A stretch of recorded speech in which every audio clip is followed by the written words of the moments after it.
equipo de trabajo y pues es bueno que estemos como muy pendientes de ellos, ¿no? Bueno, listo muchachos, entonces vamos a dar continuidad a lo que les había comentado hace 8 días y esta semana vamos a trabajar todo lo que tiene que ver con inmunodeficiencias, ¿sí? En primera medida hoy trabajaremos con una inmunodeficiencia de tipo secundario, es decir, factores externos que generen una deficiencia del sistema inmune y que por ende pues no nos proteja frente a los procesos infecciosos. En este caso, pues vamos a trabajar con el día de hoy con el tema de HIV, que es bastante interesante. Yo sé que más de uno va a estar, mejor dicho, preguntándome un montón y eso está muy bien porque es un tema que nos llama mucho la atención. Y dentro de 8 días, pues vamos a trabajar, ¿sí? La parte de inmunodeficiencias primarias. Otro grupo de inmunodeficiencias que se da ya por no factores externos como un virus, ¿sí? Sino por connotaciones genéticas. Hay personas que nacen con esa mutación en la síntesis, por ejemplo, de inmunoglobulinas, en la síntesis de proteínas de complemento. Entonces tienen deficiencias en el sistema inmune. Vamos a mirar entonces la parte de VIH, ¿sí? Yo sé que muchos de ustedes han escuchado un montón sobre lo que es el VIH. El VIH es un agente infeccioso, es un virus, de ahí su nombre de inmunodeficiencia humana.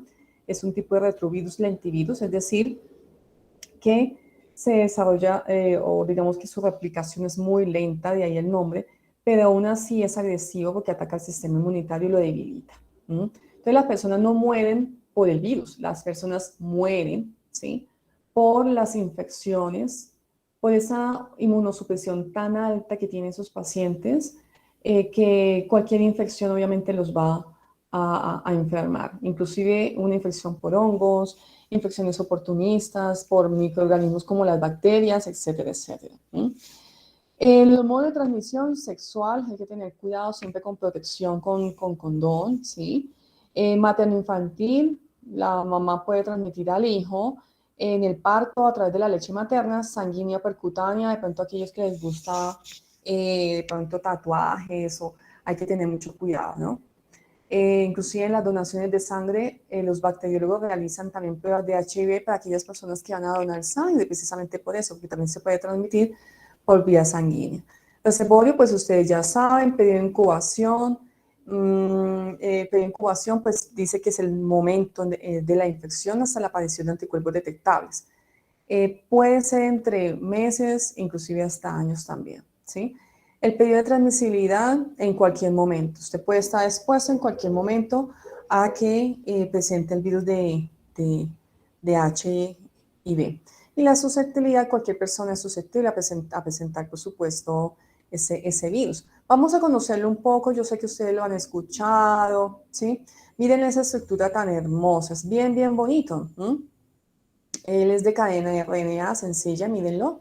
Tiene una transcriptasa reversa que es el que va a permitir, por supuesto, replicarse y mezclarse con el material de la célula. Tiene un core, mírenlo acá, el core, recuerden así como de la hepatitis, el core es una envoltura que cubre y protege al RNA, ¿sí? Y tenemos un antígeno P24 importantísimo en esa... Importantísimo en que en esa envoltura interna, ¿m? Y pues también porque sirve como marcador de detección también del virus. Así como aprendimos los marcadores en la hepatitis aquí también tenemos marcadores. Y en la parte externa pues tenemos una bicapa lipídica con unas proteínas, una intramembranal que es la GP41, miren lo que bonito, y una externa que es la 120. Esas proteínas son muy importantes, son glucoproteínas porque son las primeras que se van a unir, así como la proteína S, ¿se acuerdan del COVID? Del virus del COVID, ¿sí? Que es la más externa, la que se une a las células para internalizarse. Esas también son las más externas y que obviamente se van a unir a la célula para interiorizarse.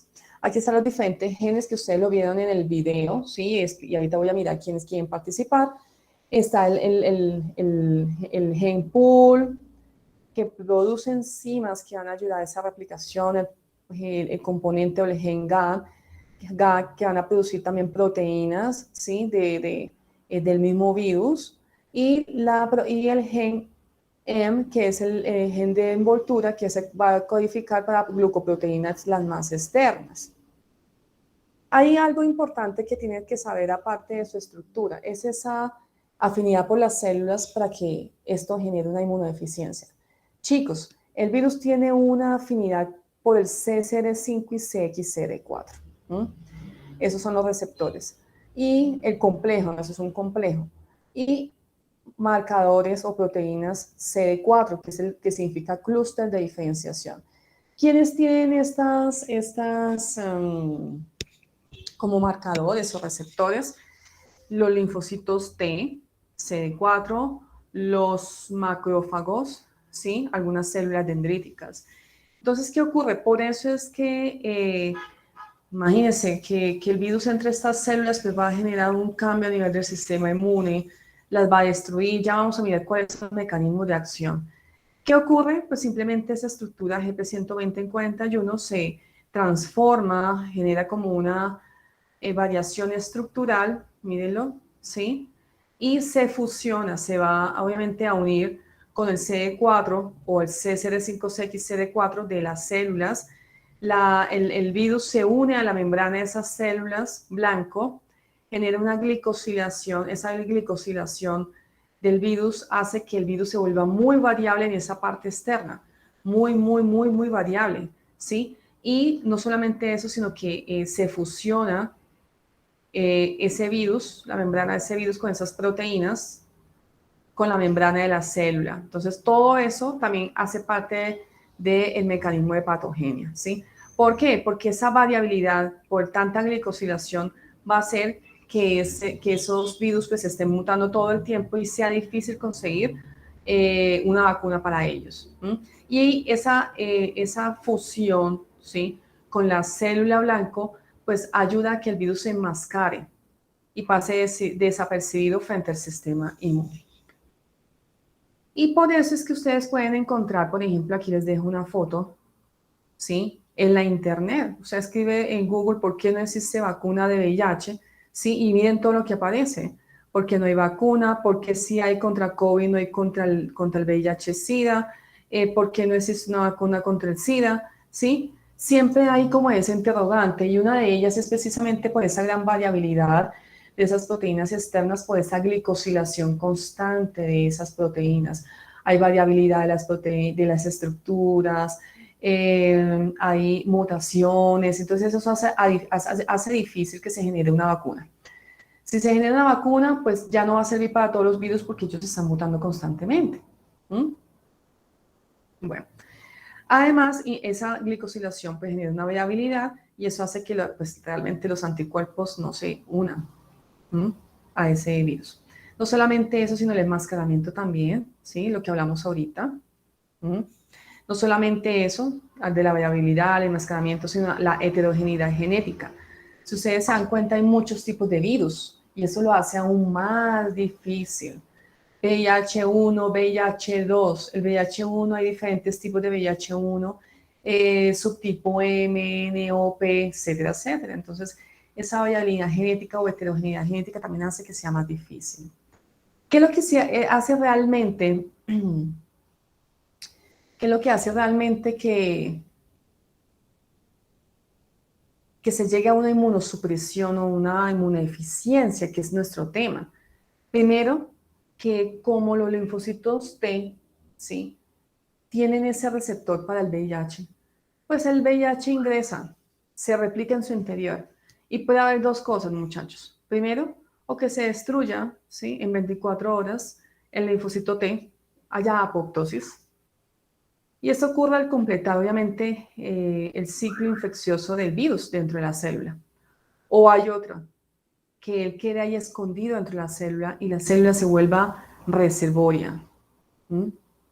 ¿Y qué va a pasar? Pues la célula también va a ser destruida. Profe, ¿por qué? Pues claro, porque es que el sistema inmune ve que hay partículas virales dentro del linfocito TCD4 y empieza a destruir. Pobre linfocito TCD4 por todos lados. Si no lo destruye directamente el virus, por lo que se replica adentro, lo destruye el sistema inmunológico. Interleuquinas, el interferón lo puede también destruir, el linfocito TCD8 también lo destruye, ¿sí? Genera apoptosis, etcétera, etcétera.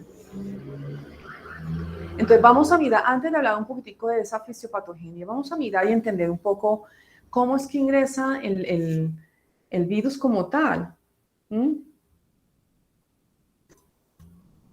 Ah, no, aquí yo lo tengo. ¿Cómo es que ingresa el virus como tal a ese qué? A la célula como tal, cómo se replica? Vamos a mirar el video rápidamente y los chicos que quieran de pronto socializarme su trabajo, levántenme la manito si hay alguien que quiera de pronto que ya haya hecho las preguntas, que haya hecho el esquema. Levántenme la manito, ¿quién va a participar? ¿Nadie lo alcanzó a realizar, chicos? Emily. Listo, Emily. Entonces tú nos muestras ahorita tu actividad y Manuela también. Me muestran su actividad y obviamente pues eso es voluntario, ¿no? El que quiera, no es obligación. Simplemente son estrategias que utilizo para que usted prepare, para que lea, para que revise. Sí, los que quieran, igual no hay problema, se va a seguir haciendo ese tipo de actividades para que todos tengan la oportunidad de sacarse una muy buena nota. Entonces vamos a mirar el video rápidamente, ¿sí? Y vamos a socializar entonces la presentación.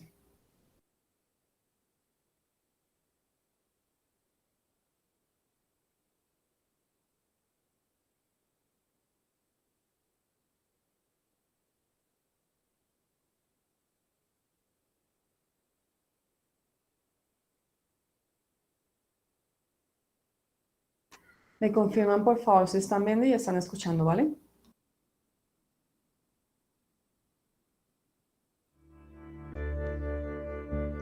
El VIH, Sí, profe. agente etiológico del SIDA o del síndrome de inmunodeficiencia adquirida, pertenece a la familia de los retrovirus humanos o la familia Retroviridae. Los virus de esta familia tienen una envoltura externa y en su centro tienen dos copias de ARN, así como una enzima importante para su replicación llamada transcriptasa inversa, la cual eventualmente convertirá ese ARN monocatenario en ADN bicatenario. El componente retro puede traducirse literalmente como que va hacia atrás o que se traduce hacia atrás. Y es que precisamente los retrovirus llevan este prefijo ya que su replicación es totalmente inversa a la que ya conocemos. Tienen la particularidad de ser un virus ARN que al ingresar a la célula del hospedador a la cual infectan, su genoma ARN dentro de la misma se convierte en una molécula de ADN que luego se integrará en el cromosoma de la célula infectada, modificando por completo su genoma. ¿Qué hace posible esto? Lo cierto es que el mismo virus posee una enzima conocida como transcriptasa inversa, la cual se encarga de convertir el genoma ARN en una copia de ADN de doble cadena. Es importante señalar que el descubrimiento de esta enzima fue digno de un premio Nobel de Medicina para los virólogos estadounidenses David Baltimore y Howard Temmin.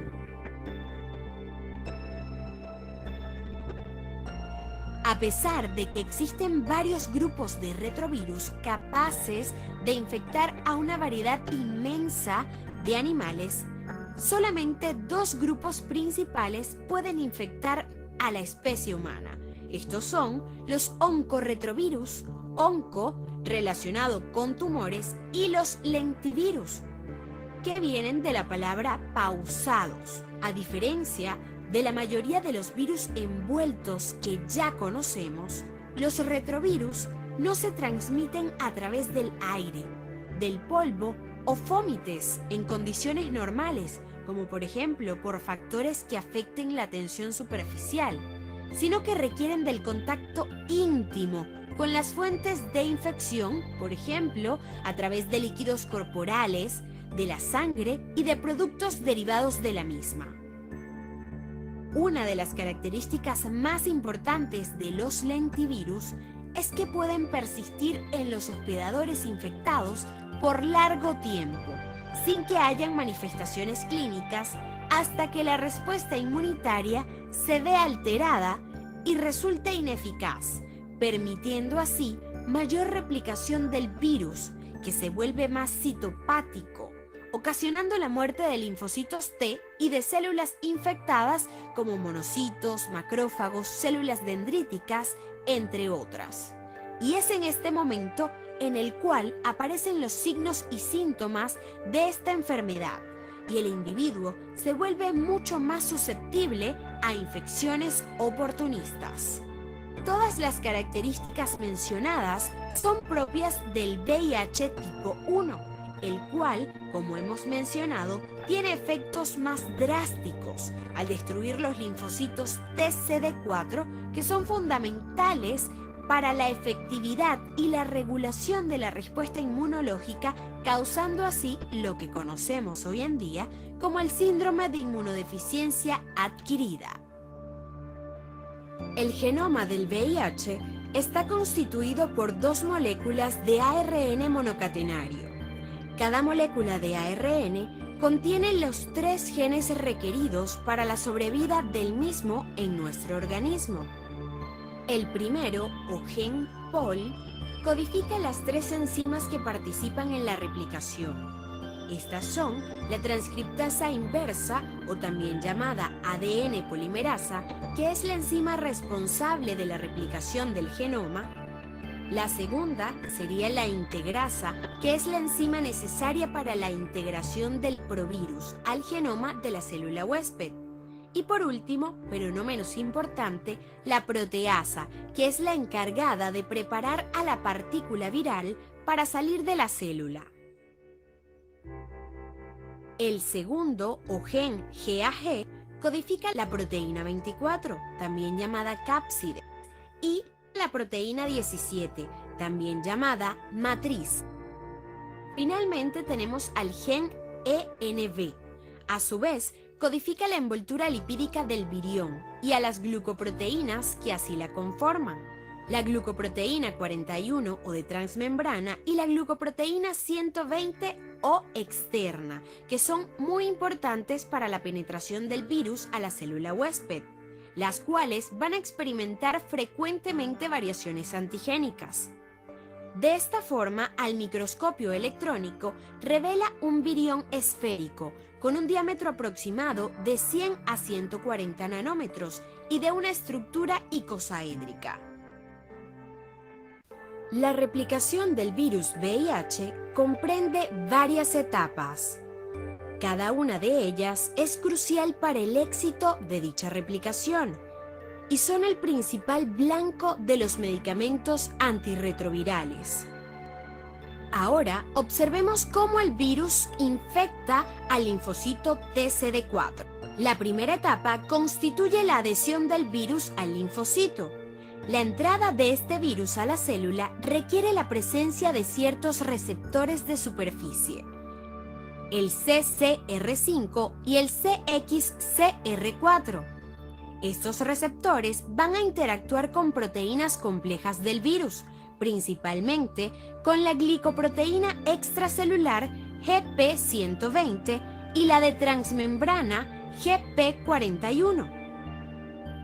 Cuando cada VIH se aproxima a un linfocito TCD4, las glicoproteínas 120 se unen a los receptores del CD4, proceso denominado acoplamiento o atracción.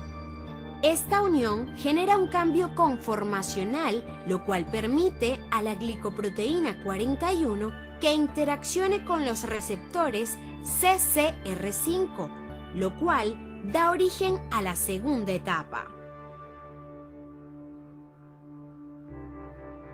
representada por la fusión de la envoltura celular con la membrana de la célula huésped. Como resultado, el virión pierde toda su integridad y su morfología característica, y el contenido genético del virus es vertido dentro de la célula. La matriz y la nucleocápside son digeridas por la célula y quedan libres las dos cadenas de ARN y las tres enzimas esenciales, integrasa, proteasa y transcriptasa inversa, las cuales van a protagonizar nuestro tercer paso, que es la síntesis del ADN viral. En esta, la transcriptasa inversa tiene dos dominios catalíticos, el sitio activo de la ribonucleasa H y el sitio activo de la polimerasa. La polimerasa, usando nucleótides de la célula huésped, transcribe el ARN viral en una cadena ARN-ADN. Posteriormente, esta vuelve a la transcriptasa inversa, donde la ribonucleasa H de la misma escinde los fragmentos restantes del ARN y la polimerasa forma el ADN de doble hélice, también llamado provirus o ADN modelo, un estadio intermedio en el ciclo replicativo que servirá como molde para sintetizar el ARN viral. En la cuarta etapa, denominada integración, la integrasa se une al ADN viral, entra al núcleo y facilita su integración al ADN de la célula huésped. De esta forma, ahora el genoma de la célula contiene la información genética del virus de inmunodeficiencia humana. Finalmente tenemos nuestra quinta etapa, constituida por la síntesis de los viriones hijos. En esta, la ADN polimerasa de la célula huésped sintetiza un ARN mensajero, el cual migra al citoplasma, donde se dirige a los ribosomas presentes en el retículo endoplasmático rugoso, y sintetizan así las cadenas de proteínas de la envoltura viral.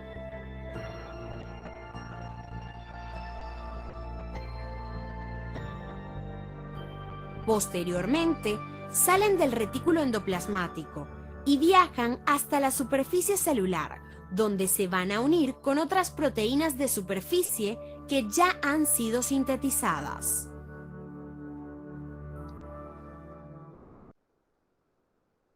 Bueno, muy bien, chicos. Si vieron, bastante interesante el tema.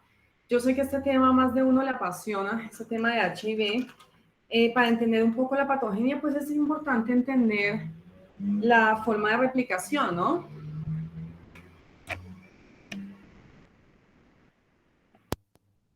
¿Me escuchan? Profe, Sí, profe. Sí, señora. Ah, profe, bueno, ¿tú perfecto. podrías enviar el link del video por el chat, profe?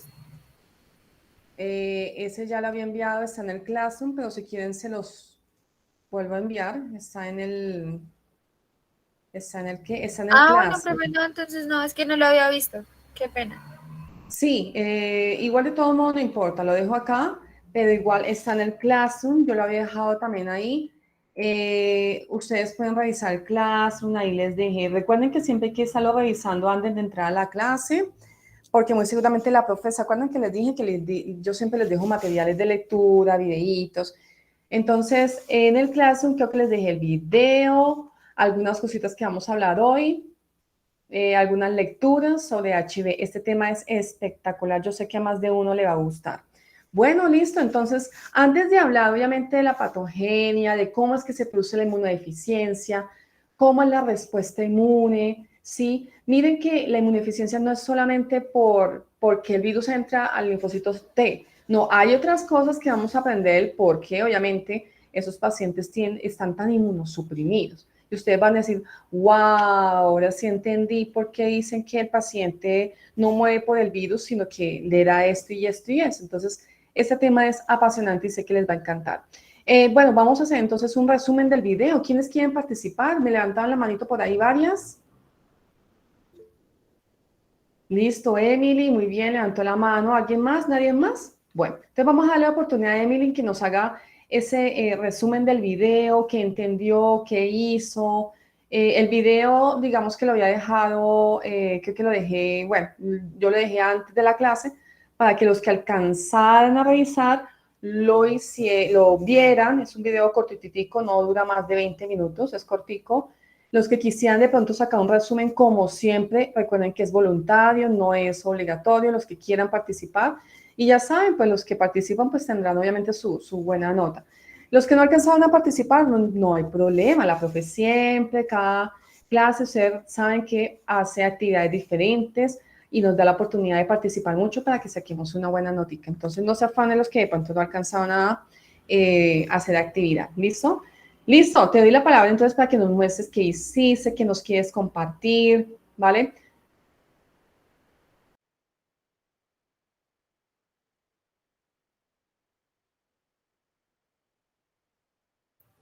¿Ya está viendo mi pantalla, profe? Sí, señora. Qué bonito, muy bien. Bueno, entonces, pues yo puse acá lo siguiente. Entonces, las enzimas producidas por el gen POL, acá como podemos ver en la imagen, entonces codifica enzimas que participan en la transcripción. Está la transcriptasa inversa, que es la encargada de la replicación del genoma. Está la integrasa, que es la encargada de integrar el provirus al genoma de la célula huésped. Y también está la proteasa, que prepara la partícula viral para salir de la célula. En las proteínas que codifican el gen GAG, entonces tenemos dos. Está la proteína 24, que es la de la cápside, y la proteína 17, que es la de la matriz.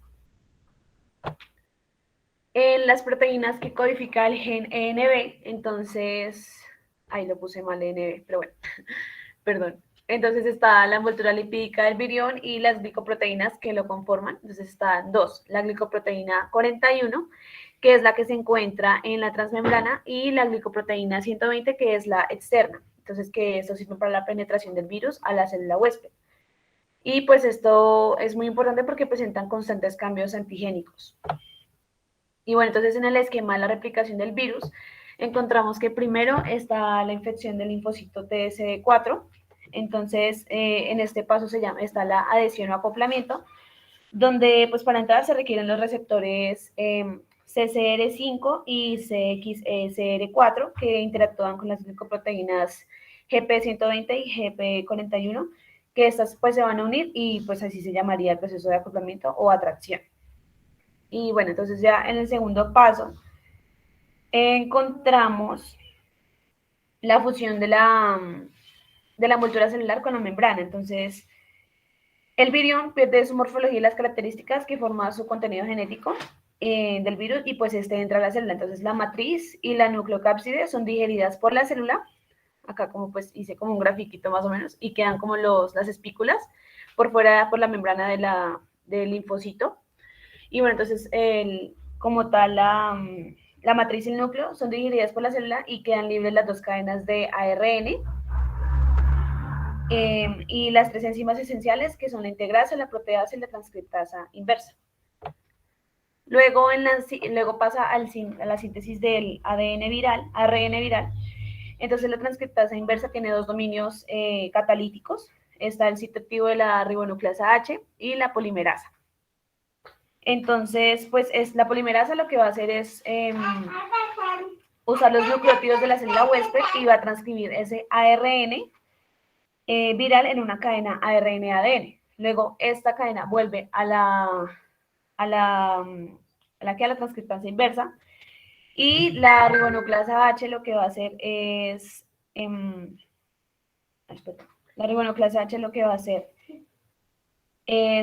quitar los fragmentos restantes del ARN y va a formar la doble cadena, la polimerasa de ADN, también llamado provirus o ADN modelo. Y pues esto va a servir de molde como para sintetizar la cadena de ARN viral. Luego tenemos la integración. Entonces en la integración, la integrasa lo que va a hacer es unir el ADN viral, entra al núcleo y facilitar la integración del ADN a la célula huésped. De esta manera, pues ahora el genoma de la célula contiene la información genética del virus de la inmunodeficiencia humana. En el quinto paso, que ya es el final, entonces aquí lo que pasa es que hay una síntesis de los viriones hijos. Entonces la ADN polimerasa que estaba acá arribita, lo subo un poquito, la ADN polimerasa, entonces va a sintetizar un ARN mensajero y migra al citoplasma y se dirige a los ribosomas que están en el retículo endoplasmático rugoso y sintetiza las cadenas de proteínas de la envoltura viral. Entonces luego estas cadenas, estas proteínas de la envoltura viral salen del retículo endoplasmático y van hasta la superficie de la membrana y allí se unen con otras proteínas de superficie, que yo las dibujé así, y lo que va a hacer es que se van a unir porque ya fueron sintetizadas. Y al mismo tiempo que pasa esto, entonces aquí otros ARN mensajeros van a codificar la traducción de grandes cadenas proteicas que ayudan a la efectividad del virus. Entonces, estas migran a la superficie con dos ARN virales y se encuentra con las proteínas de la envoltura viral que se unen y de la célula huésped emerge un virión inmaduro y que es necesario que la proteasa rompa y luego rompa o escinda las grandes cadenas proteicas en partes individuales y así se forman las estructuras propias del virus, que acá podemos ver. Luego de esto, pues da como resultado un virus maduro que es infectante para las demás células. Y ya, eso sería pues lo que dice.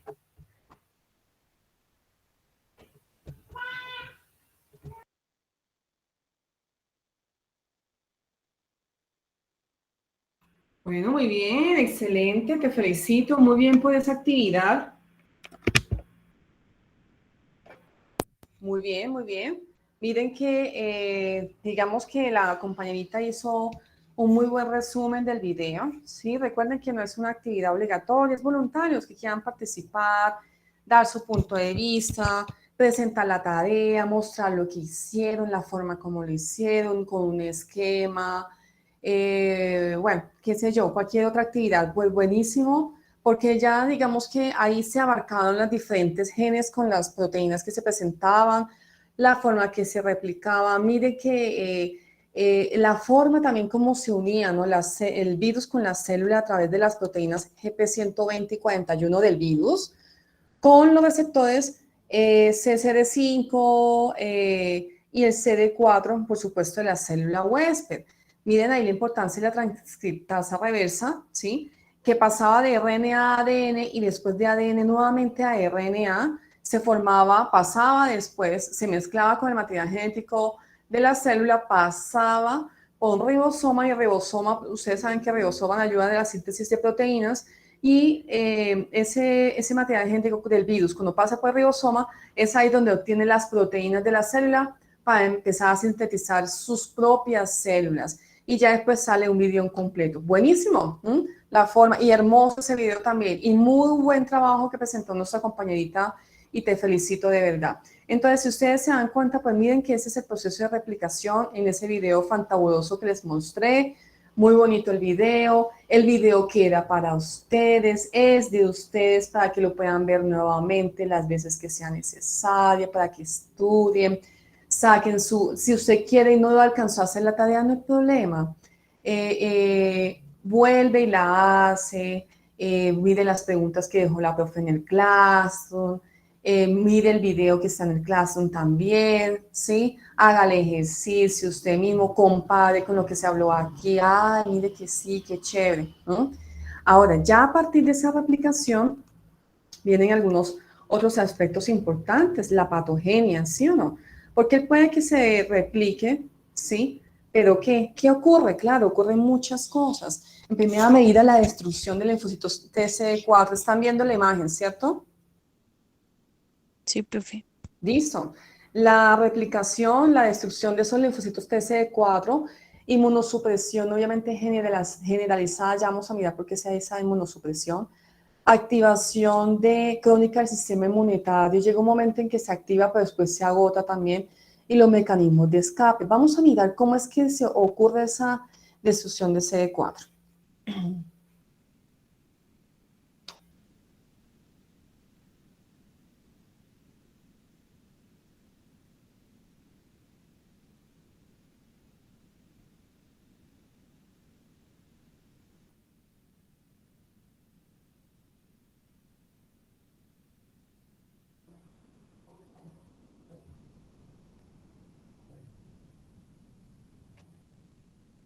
En primera medida tenemos entonces el efecto citopático directo del virus. Si ustedes ya vieron que el virus entra al linfocitos TCD4 o aquellas células que tienen obviamente esos receptores, CD4, CCD5, CXCD, bueno, en fin, que ya la vimos ahorita, que puede ser macrófago, linfocitos T, pues obviamente al entrar, él se va a replicar dentro de esa célula y va a generar apoptosis directamente sobre esa célula. Es decir, destrucción, ¡pum!, ahí. Esos son los virus, estos que están aquí, ¿sí? Destrucción directamente. ¿Puede haber reinfección a otros linfocitos? Sí. Y puede también haber destrucción, ¿sí? Entonces, efecto citopático directo, apoptosis directamente por la replicación interna del virus. ¿Qué otra forma? ¿Proteínas tóxicas del virus? Sí, claro, porque obviamente eso es un cuerpo extraño, él está suministrando material, él está adquiriendo material de la célula para su propio beneficio, ¿sí? Y lo último, pues, la destrucción inmunomediada. Ay, profe, ¿cómo así inmunomediada? Pues imagínense, ahí les cuento este chisme. Uno se imagina que esto es destrucción directa del virus. No, ya les dije, ¿se destruyen las células que están invadidas? Sí. ¿Se genera apoptosis? Sí. Pero imagínense que no es solamente por el virus. La respuesta inmunológica propia también tiene que ver mucho. Participa, por ejemplo, linfocitos TCD8, ¿sí? Los TCD8, como a ellos también les presentan el virus, ellos ya lo empiezan a conocer, ¿sí? Y resulta de que empiezan a ver que el linfocitos TCD4 tiene el virus en su interior y lo empiezan a destruir. Por eso está acá la imagen del CD8 con las bombitas, con las granadas. ¿Por qué? Porque empieza, y está muy chévere el dibujito de la granada, ¿sí o no? Empieza, ¿qué? A destruir también el CD4, porque lo toma como si fuera extraño. Ay, esta célula tiene algo en su interior, lo toma como extraño y ¡pum!, lo empieza a destruir. Entonces, así obviamente inicia la fisiopatogenia, con la destrucción de los CD4 por alguno de esos tres mecanismos. Tenemos también otro mecanismo, por supuesto, pero ya es como en la fase crónica, ¿sí? Cuando ya el paciente lleva mucho tiempo con ese virus, entonces tenemos, por ejemplo, una replicación persistente, ¿sí? Una mutación de ese virus también dentro del huésped, y eso va a generar una activación inmunitaria fuerte, ¿sí? Llega un momento en que se producen muchísimas enzimas proinflamatorias. Regálame un segundo, por favor.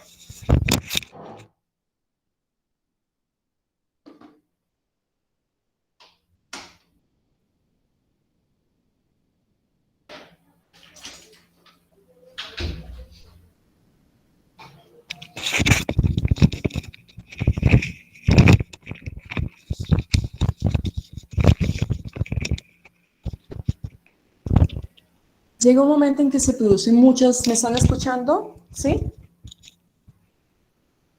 Niños. Sí, profe. Sí, profe. Sí, profe.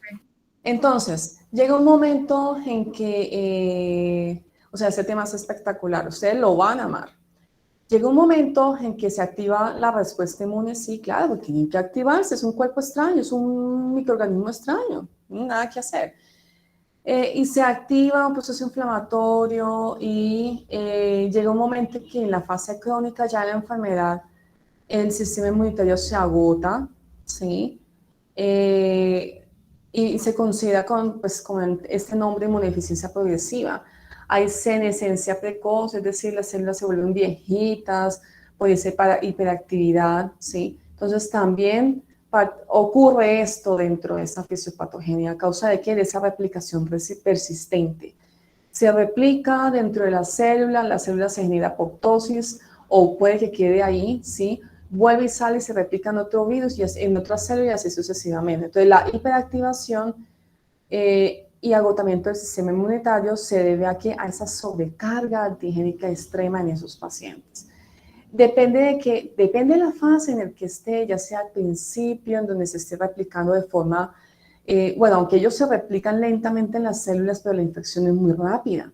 Pasan inmediatamente a otras células, la infección es rapidísima, ¿sí? Aunque la replicación sea lenta, por eso se llama lentivirus. Si ustedes se dan cuenta, miren todo el proceso que lleva. RNA, ADN, transcriptasa reversa, otra vez RNA, formación del virión, salida del virión, etcétera, etcétera. Pero la infección a otras células es muy rápida, ¿sí? Entonces, puede haber una sobrecarga, obviamente, antigénica, claro que sí. activación y agotamiento del sistema inmune. Entonces ya sabemos, ya llevamos dos, apoptosis del CD4 y de las células que tienen esos receptores y obviamente agotamiento del sistema inmune. Vamos a mirar otra. Mecanismo de escape viral, sí, ese mecanismo hace parte también de la patogenia porque ellos tienen diferentes modos de escapar del sistema inmune y persistir en la enfermedad y persistir. Uno de ellos, por supuesto, es la latencia, persistencia y reactivación. Aquí como se observa en la parte de abajo, ellos se esconden, yo les había dicho, pueden esconderse en la célula huésped por mucho tiempo, de ahí se conoce el nombre de ventana inmunológica, en donde están escondiditos y no hay sintomatología ni absolutamente nada, ¿sí? O pueden destruir de forma apoptótica los linfocitos TCD4. Entonces, esa latencia genera persistencia y después reactivación. Entonces, son pacientes que van a estar con síndromes de inmunodeficiencia, con recaídas constantemente, ¿sí? Vuelven y recaen, y vuelven y recaen, y vuelven y recaen, ya después de haber sido diagnosticados, vuelven y recaen otra vez, y así sucesivamente. Entonces, eso hace esa recaída, esa persistencia en la infección, eso hace que el sistema inmune obviamente se agote. Rapidez en la infección, lo que les comenté ahorita, los virus, muchachos, estos virus tienen que estar obligatoriamente en una célula. Pasan rápidamente de una célula a la otra, la infección es inmediata, no se demora nada, ¿sí? La variabilidad genética ya la expliqué, mutan muchísimo, por eso es que no hay vacuna. Enmascaramiento de epítopes de neutralización, pues claro, se enmascaran con la membrana de las células huésped, ¿sí? Pasan desapercibidos, esconden, durante ese enmascaramiento esconden esos epítopes que obviamente son blanco para los anticuerpos.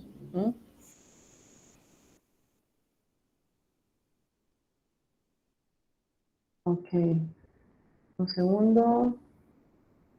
Ahora, ya sabiendo cómo es que actúa, cómo es que entra primero, cómo es que se replica, ya lo aprendimos. Cómo es que ataca el sistema inmune, ya lo estamos aprendiendo, ¿sí? Apoptosis, el propio sistema inmune también lo ataca las células, hay enmascaramiento, persistencia, replicación constante, infección constante, etcétera, etcétera. Ahora vamos a mirar cuáles son esas alteraciones del sistema inmune. ¿Solamente la apoptosis de CD4? No, no solamente esto, ¿sí? También hay disminución, ¿sí? Alteración de la función también, ¿sí? ¿Por qué? Porque pues se puede generar una disminución también en la producción de interleuquina 2 porque acuérdense que la interleuquina 2 se produce mucho en los linfocitos T. Si empiezan a ser destruidos, pues ¿quién va a producir esta interleuquina? Difícil. Activación policlonal de las células B, ¿sí? Alteración en la función de las células de la respuesta innata, monocitos, macrófagos, miren, disminución de la quimiotaxis, fagocitosis, disminución de la expresión de antígenos por parte del HLA, bastante complejo. Bueno.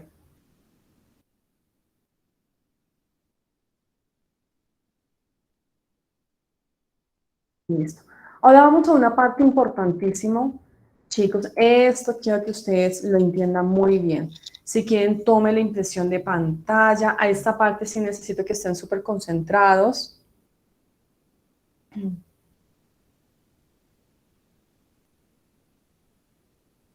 Entonces, si quieren, les doy este espacio para que le tomen fotico, para que hagan su esquema. Si quieren, les dejo ese espacio para que cojan un cuaderno, hagan el esquema, aunque esto va a quedar también, ¿sí?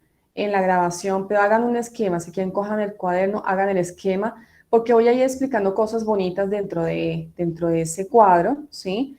Que tiene que ver mucho con el desarrollo de este VIH en comparación con el sistema inmune, hasta llegar a la última fase, que es la fase del SIDA.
Bueno, entonces ya les di el tiempo suficiente, ¿listo? ¿Están viendo la imagen, chicos?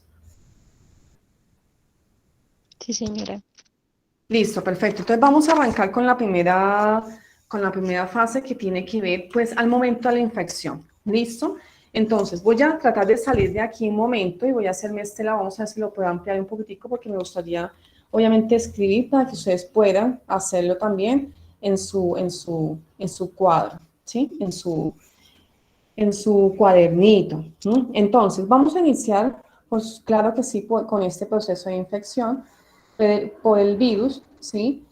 Aquí estamos en el día 0. Normalmente los linfocitos TCD4 tienen un valor de referencia entre 500 a 1500 células por milímetro cúbico. Entonces iniciamos con una carga, ¿sí? Con una, digamos, no una carga, pero sí una cantidad de celularidad muy buena de 700, un ejemplo. Eso es un ejemplo apenas de 700 células de linfocitos TCD4 por milímetro cúbico. ¿Sí? Digamos que ese es como el blanco casi siempre del VIH. Pero llegó un momento en que en la primera fase, ¿sí? Esta primera fase se va a llamar fase primaria. Vamos a escribirla acá bien chévere. Pues está muy grande. Aquí. Fase primaria. ¿En qué consiste esa fase primaria? Esta fase primaria tiene que ver pues precisamente con ese inicio. Vamos a ponerle otro color. De pronto acá. Como un verdecito, un rojito, de pronto para que llame más la atención. Listo, en fase primaria. Esa fase se caracteriza porque es una, digamos, una infección, no le pongamos fase primaria, infección primaria, ¿sí? Esa infección primaria, pues, es una fase aguda, una fase inicial.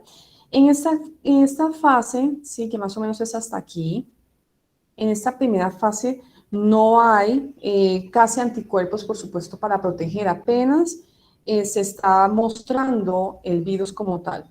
Segunda característica, hay primero el anticuerpo, mira los anticuerpos, ¿dónde están? Son los azulitos. Está obviamente la convención de la carga viral y está obviamente la convención de los linfocitos TCD4. Entonces, que empieza a haber un incremento de la carga viral. Un incremento de la carga viral. A medida que va incrementándose la carga viral, pues se empiezan a destruir los linfocitos TCD4, ustedes ya saben por qué. Es inversamente proporcional. Más o menos vamos a encontrar entre el día 12, ¿sí? Entre el día 12 y el día 15, el pico de esa carga viral. ¿Listo? Más o menos entre este tiempo, el pico de esa carga viral. ¿Listo? Más o menos entre la primera, no, más o menos como a la segunda semana. Y vamos a encontrar, precisamente, pues encontramos aquí el pico, pues vamos a encontrar el otro pico contrario, que es el decremento de esos linfocitos TCD4. ¿Qué otra característica hay? Va a llegar un momento, ¿sí?, en que tenemos el antígeno P24, que es aquel que se empieza a expresar después de 15 días aproximadamente. Ese antígeno P24 es del virus como tal, ¿sí? Se empieza a expresar y empieza a descender.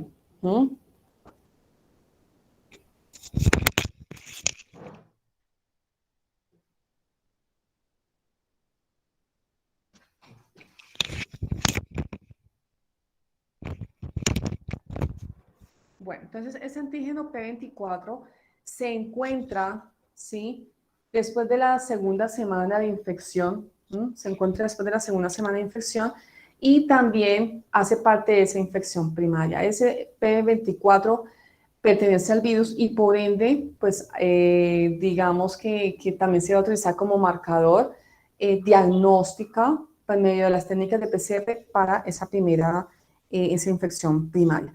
Pero va a llegar un momento, chicos, en que vamos a pasar, ¿sí? Vamos a pasar a una etapa, que es una etapa de latencia, digámoslo así, vamos a colocarlo por acá, en esta partecita de aquí. ¿Listo? Vamos a bajar un poquitico la latencia. Vamos a colocar las etapas con un color rojo.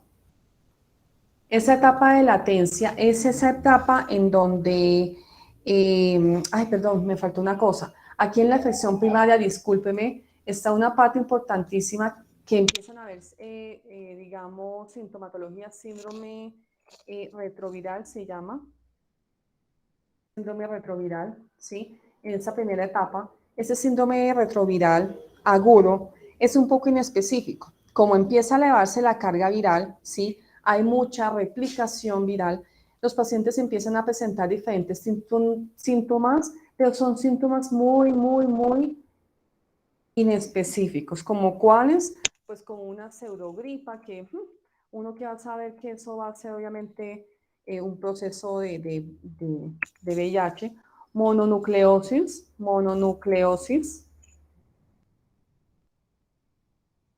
Puede presentarse linfadenopatías,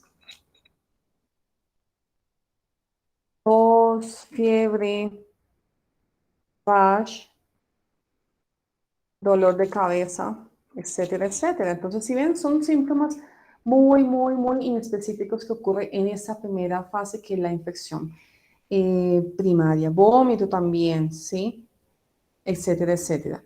Llega un momento después de ese pico de carga viral, empieza el virus a esconderse dentro de las células TCD4, a guardarse, a camuflarse, ¿sí? Y empieza a descender la carga viral. Acuérdense que la carga viral es la cantidad de virus en sangre.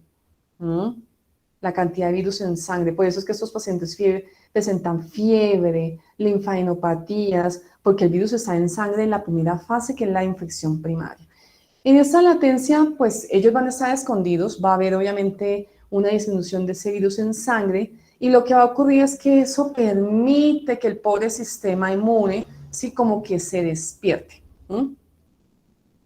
Se despierte un poco, ¿sí? Y por ende, digamos, pues va a permitir que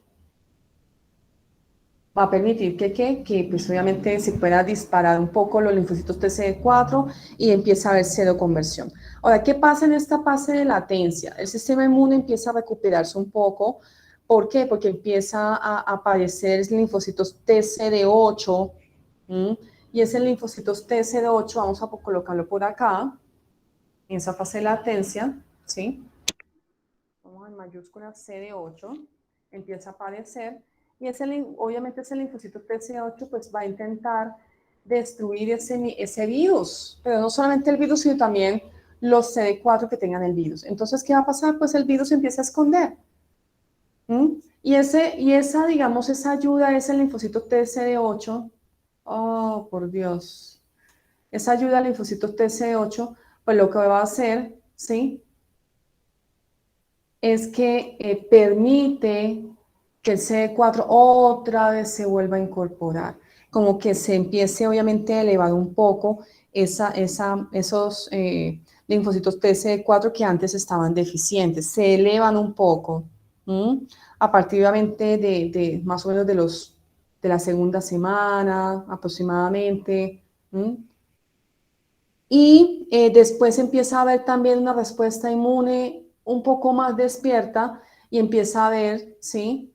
La seroconversión de los anticuerpos anti-HIV. ¿Qué es esa seroconversión? Pues esa presencia de esos anticuerpos más o menos después de 3 a 4 semanas. Sí, mírenlo acá cómo se empieza a elevar después de 3, que es más o menos como por aquí, a 4 semanas, empieza a elevarse obviamente esos anticuerpos. Sí, y así es como está la presentación, obviamente, en la fase de latencia, ¿sí? No sé si haya preguntas hasta aquí más o menos, hasta aquí está la fase de latencia, algo que no hayan entendido de la infección primaria, algo que no hayan entendido de la fase de latencia.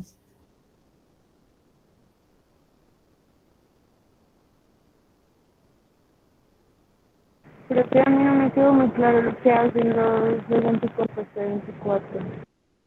La producción de anticuerpos, esta se da precisamente cuando ya hay una baja carga viral, ¿sí? En sangre, que el virus ya se empieza a esconder. Pues eso le permite al sistema inmune despertarse un poco. Y pues como ya después de 4 semanas, después de 20 días, empieza, digamos que ya ha pasado cierto tiempo, el sistema inmune intenta producir obviamente anticuerpos anti-HIV.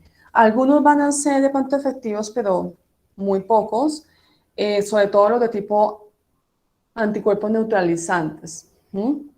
Bueno, después de la fase de latencia tenemos entonces la fase de SIDA. Esa fase de latencia hay que aclarar también, ¿sí?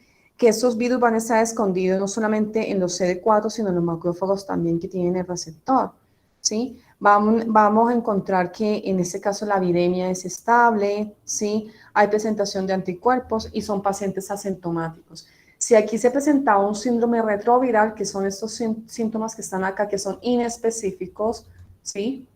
Pues aquí vamos a presentar una ausencia de esos síntomas o un paciente asintomático. Ya después, ustedes saben que el virus está de forma crónica en el cuerpo de uno. Aquí está la ventana inmunológica, ¿sí? En donde no hay síntomas, ¿sí? Ventana inmunológica donde no hay síntomas. Uno dice, bueno, pero ¿qué pasó aquí? No hay nada, bueno, en fin. Pero llega un momento en que hay una recaída de esos pacientes. Vuelven a salir nuevamente esos virus de las células, empiezan a destruir más y más y más CD4, y empieza a salir ese virus a sangre. Entonces esa carga viral, la viremia, se va a elevar, los anticuerpos empiezan a disminuir junto con los linfocitos TCD4. Pero los anticuerpos, ¿por qué van a disminuir? Ya vamos a mirar ahorita en el sistema, en la respuesta inmune, que los linfocitos B empiezan a perder, por ese agotamiento, empiezan a perder su funcionalidad, ¿sí? Recuerden que el virus también puede generar un efecto tóxico, aunque los linfocitos B no tienen en su interior el virus, pero sí, digamos que pueden funcionar de forma mal y pueden producir anticuerpos también deficientes, sobre todo los de tipo anticuerpos neutralizantes. Entonces aquí ya viene la fase de SIDA, ¿sí? Vamos a colocar acá la fase de SIDA, donde realmente el paciente está muy inmunosuprimido, ¿sí? En esta fase, pues terrible, porque aquí ya empieza, vamos a colocarlo acá para que queden todos como en el mismo, ¿cierto? En la misma dirección. Entonces ya en la fase de síndrome de inmunodeficiencia, ¿sí? ¿Qué es esto que está pasando acá? Adquirida, porque es a causa de un virus externo, ¿sí? De un virus. Pues aquí ya empieza, miren, si los linfocitos se supone que el valor de referencia es este, para nosotros llegar obviamente a un síndrome ya de inmunodeficiencia, en donde el paciente va a tener infecciones oportunistas, esos CD4 tienen que estar por el piso, principalmente por debajo de 200. Anoten lo que es importantísimo. Miren esto, pacientes con 50 linfocitos TCD4, peligrosísimo. Entonces, miren, toxoplasma, neumocistis, tuberculosis, una cantidad de enfermedades que le dan a los pobres pacientes. ¿Sí? Entonces, hay aumento, bueno, digamos que los anticuerpos se pueden mantener un poco estables, hay aumento de la carga viral, ¿sí? Hay disminución de los linfocitos TCD4 y por ende se presenta el síndrome de inmunodeficiencia adquirida. Bueno, listo. Ahora vamos a mirar para entender un poco, digamos, esta cinética, ¿sí? De anticuerpos, por ejemplo, la aparición del antígeno P24, que es importantísimo en el diagnóstico, de ese comportamiento de los linfocitos, la carga viral de los anticuerpos, hasta conllevar al SIDA, pues miremos la parte de la respuesta inmune, que es bastante bonita, ¿sí?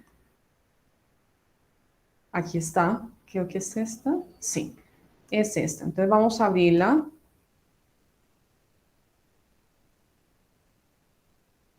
Miren, por ejemplo, esta belleza, ¿sí? Y ahí pueden entender un poco el por qué, obviamente, el CD8 aparece, por qué se eleva el CD4. Miren, este es un ejemplo que hice, respuesta inmune o frente al HIV. Esta imagen también se las dejé en el Classroom para que ustedes la revisen.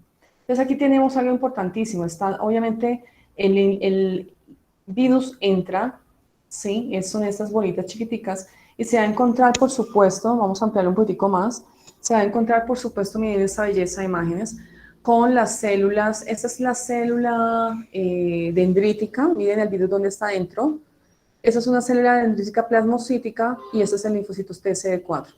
Ellas obviamente reciben al virus, lo fagocitan y lo presentan al CD4, ¿sí?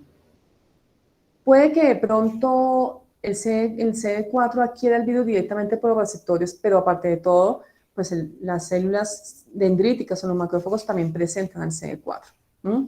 ¿Qué pasa después?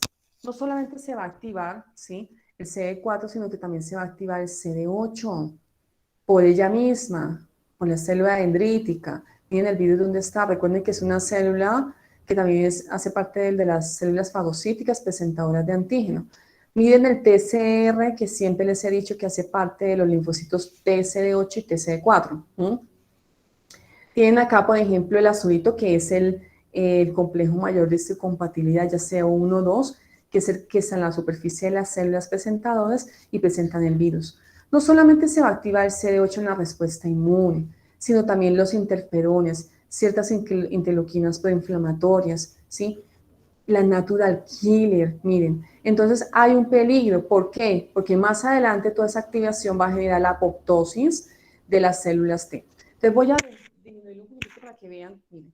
Estas son las células T, CD4, las rosaditas, y miren las CD8 como son las lilas. Los linfocitos B son los azulitos, las bolitas azulitas. Y las células dendríticas, pues esas estrellitas que están acá.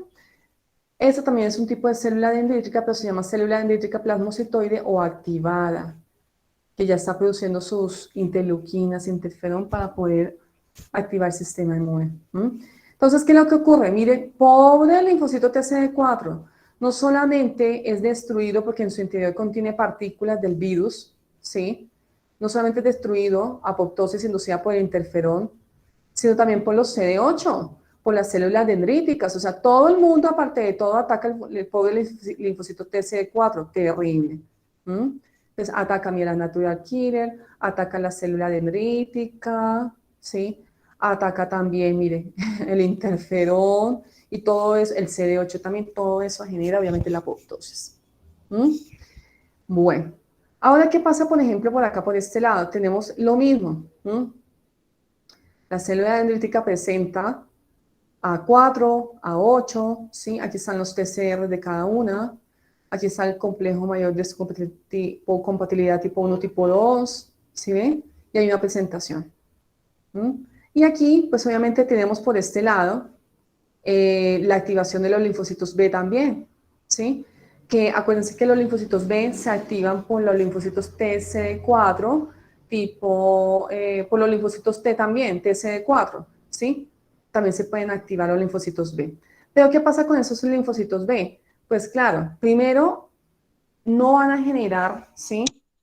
Ya nosotros conocemos todos los linfocitos TCD4, por quienes es destruido, pues por interferón, por interleuquinas, por células dendríticas, macrófagos, CD8, etcétera. Todo el mundo está en contra del CD4, pobrecitos, por tener obviamente el virus en su interior. Pero ¿qué pasa con los linfocitos B? ¿Sí? Los linfocitos B, aquí es donde vemos la producción de anticuerpos.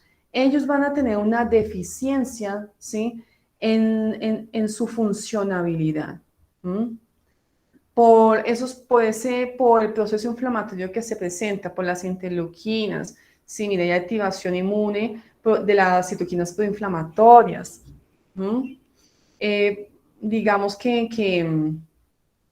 puede haber una apoptosis también de las células B. O sea, las células B también se van a afectar indirectamente por el mismo sistema inmune, aunque las células B no tienen el virus, que quede claro, no tienen el virus. Pero sí, en algún momento van a generar anticuerpos, pero anticuerpos de tipo neutralizante, que aquí están aquí en la parte de abajo, anticuerpos de tipo neutralizante, pero esos anticuerpos de tipo neutralizante, primero, van a ser escasos, ¿sí?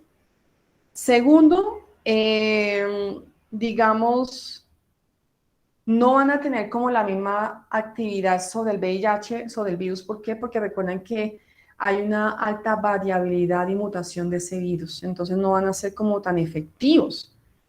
No van a ser tan efectivos. Entonces ahí vamos a tener otro problema, ¿sí ven? No solamente, ¿sí?, desde la parte de la producción de anticuerpos, sino también desde la respuesta celular. Entonces, bastante complejo esa parte. No sé si haya preguntitas hasta aquí, muchachos.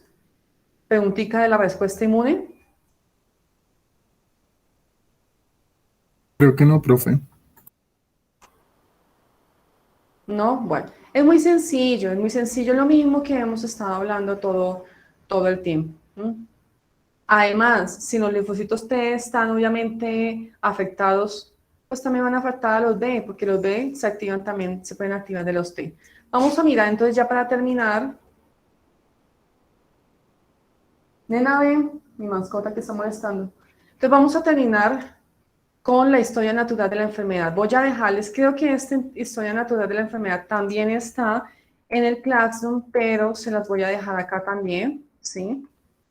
Para que ustedes comparen la historia general de la enfermedad, ¿sí? Con obviamente esa presentación de, a ver, vínculo, ¿dónde está? No lo veo.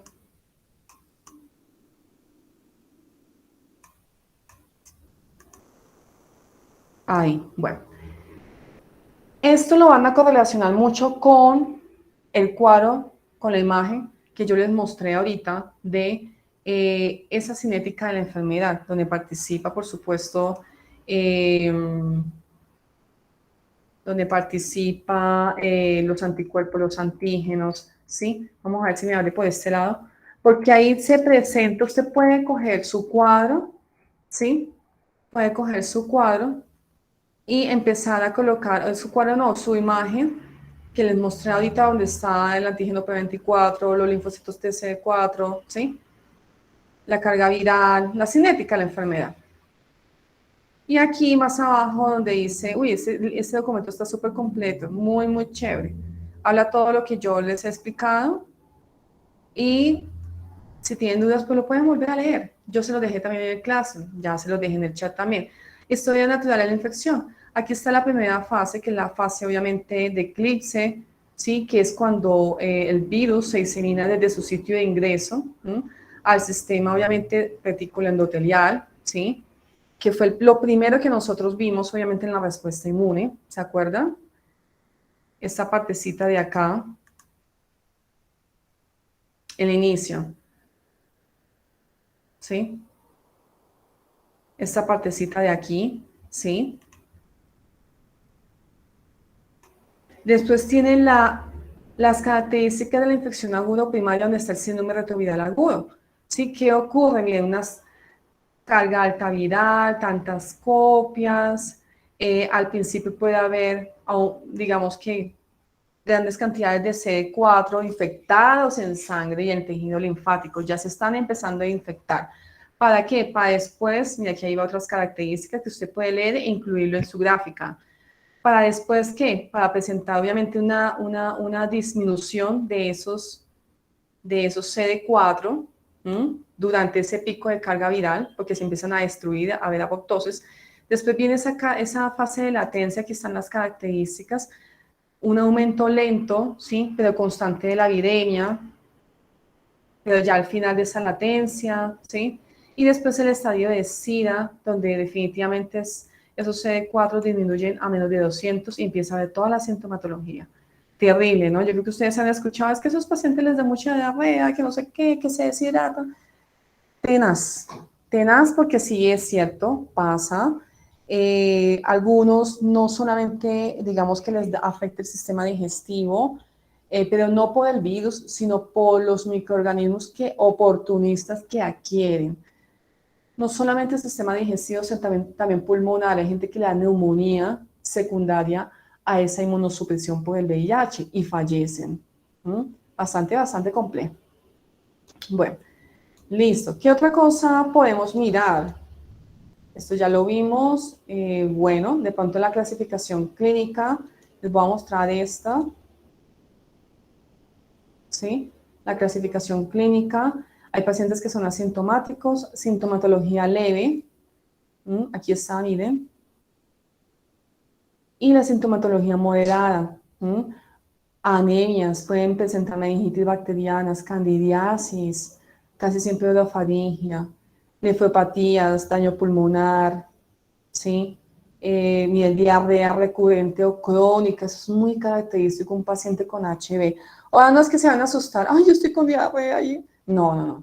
Tiene que ser recurrente o crónica, o sea, son pacientes que llevan meses, ¿sí? Con eso. ¿Mm? Que es difícil de controlar, se deshidratan, ¿sí? Etcétera, etcétera. Aquí hay otra sintomatología, pero ya son graves.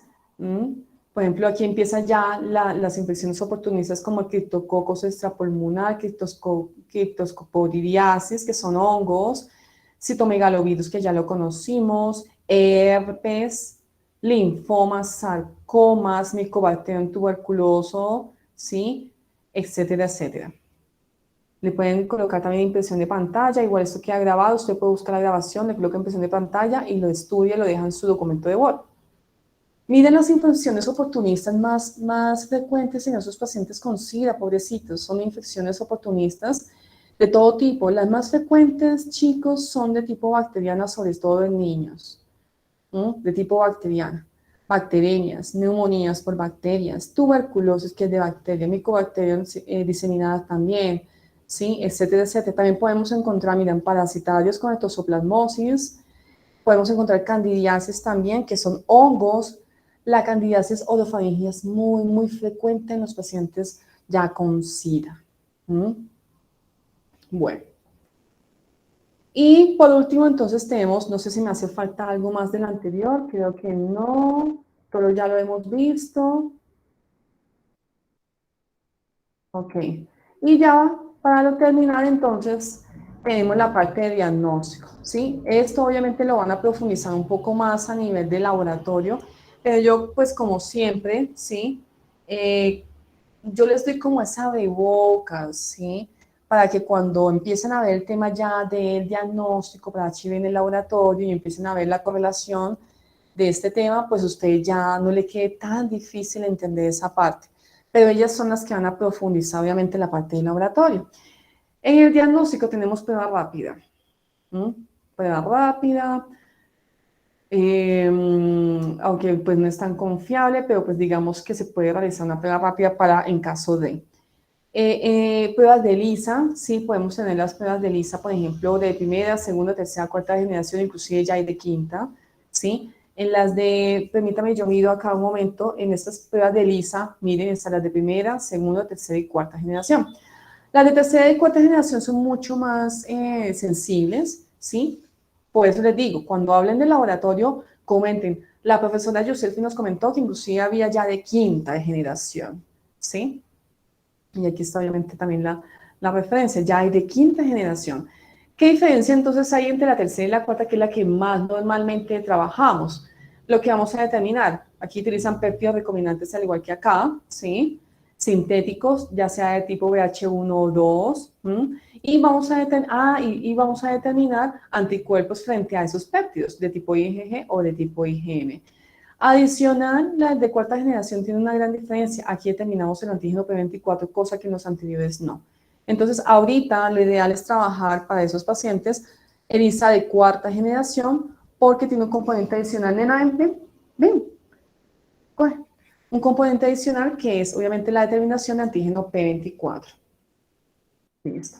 Aparte de las pruebas de ELISA y la prueba rápida, tenemos también los inmunoblots que son confirmatorias.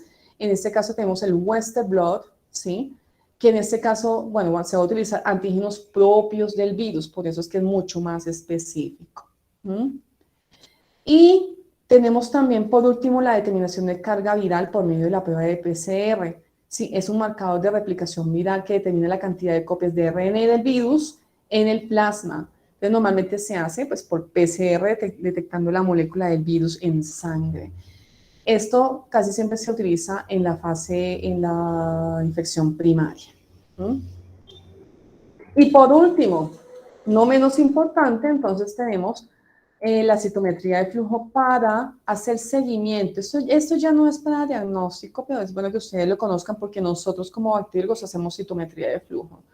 Yo espero que ustedes lo alcancen a hablar en el laboratorio, Normalmente eso no lo hace un bacteriólogo general, lo hacen en un laboratorio especializado, lo mismo que el resto de las pruebas, ¿sí? Para HIV. En este caso se va a realizar por medio de la citometría de flujo un conteo de CD4. Claro, es importante mirar, ¿sí? Y carga viral pues para hacer seguimiento de sus pacientes. Si están en tratamiento es importante que la carga viral disminuya en lo que se espera y el CD4 esté elevado. Entonces se hace un conteo y se espera obviamente, se monitoriza cada 3, 4 meses y se espera que el CD4 esté elevado. Así es como se observa, ¿sí? Recuerden que el valor de referencia de los linfocitos TCD4 es de 500 a ¿cuánto? ¿Quién me dice? ¿Quién me dice? A 1500. Exactamente, muy bien, muy bien. De 500 a 1500, ¿sí? Ya fase de SIDA es cuando están por debajo de ¿cuánto? ¿Quién dice? ¿Quién dijo yo? Debajo de 200.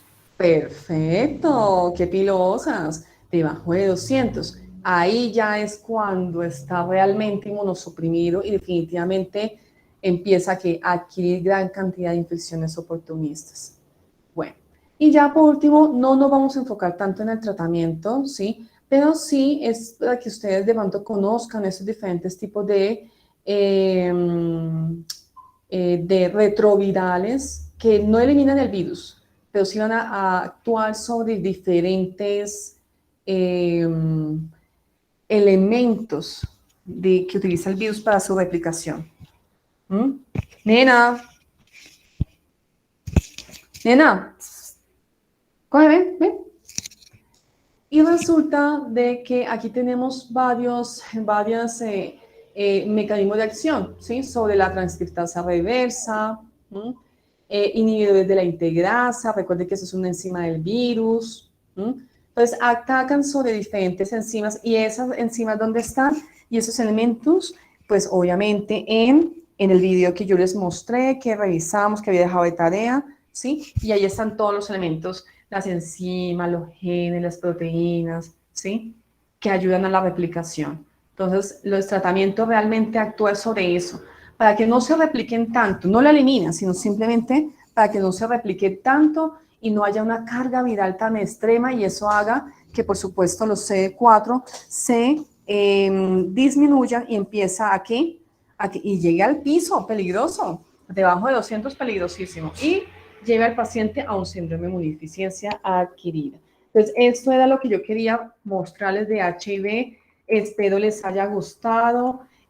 Ustedes saben que para mí es muy importante no tanto la cantidad de cosas que ustedes vean, sino la concretitud, ¿sí? Para que puedan aprender cosas muy puntuales, que es más fácil que la profe le enseñe a uno cosas muy puntuales, cosas muy concretas y no un reguero de información que uno realmente después se aburre, no le coge